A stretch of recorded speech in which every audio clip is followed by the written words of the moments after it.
login ke aplikasi, selanjutnya memahami fitur-fiturnya, lalu bagaimana kita logout.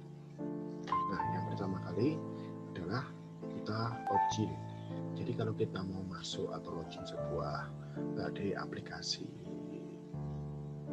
kita, itu kita masuk gunakan URL yang kita berikan. Sebagai contoh adalah latihan akuntansi.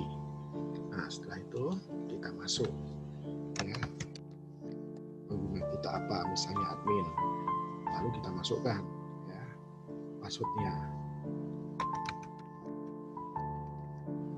Nah, kita pilih, jadi perusahaan kita pilih.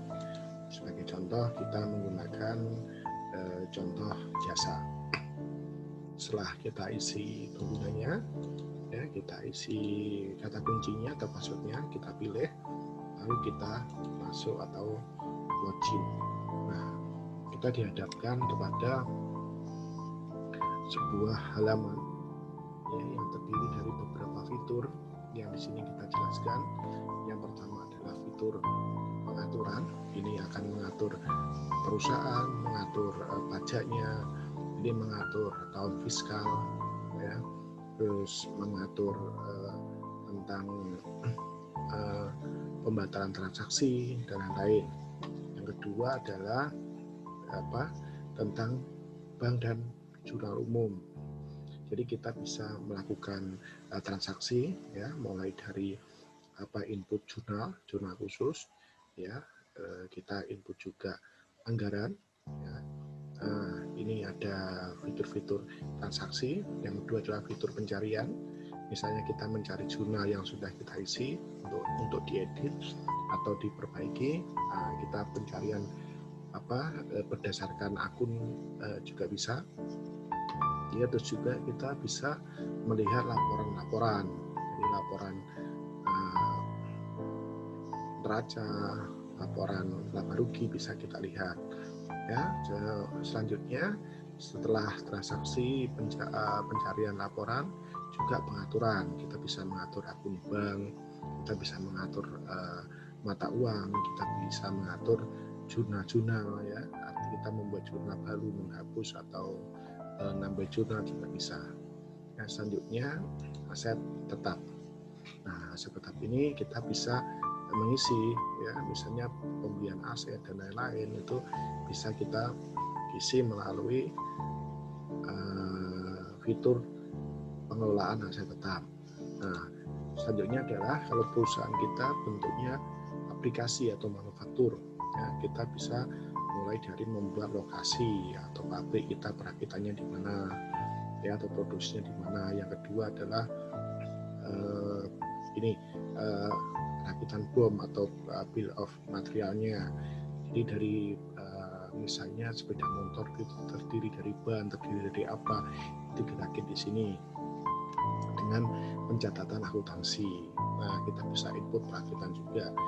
Ini yang nanti akan menginput dari beberapa komponen menjadi sebuah produk. Nah, selanjutnya adalah inventaris atau barang atau stok, ya, barang atau stok.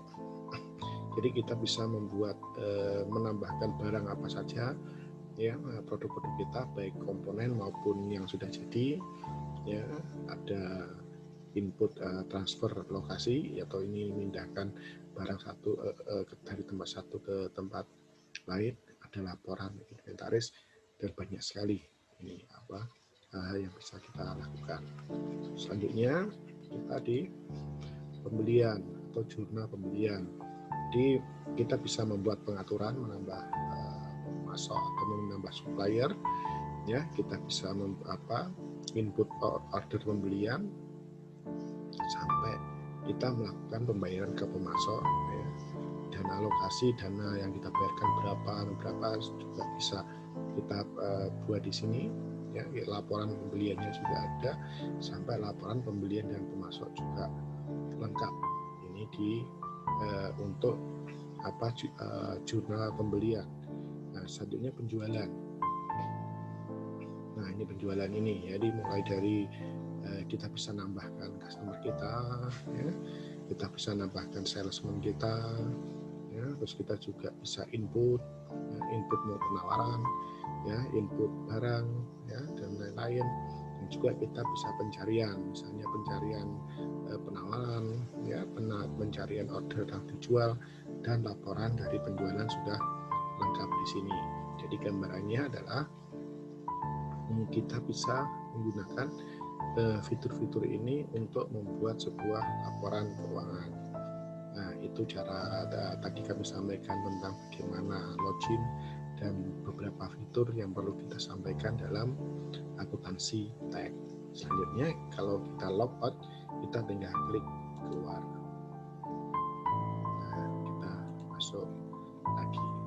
Ya, tadi kita hal-hal yang kita sampaikan, bagaimana kita login, sedikit memahami fitur di dalamnya, dan bagaimana kita logout. Terima kasih dalam pertemuan ini. Kami ucapkan semoga bermanfaat dan sukses untuk kita semua.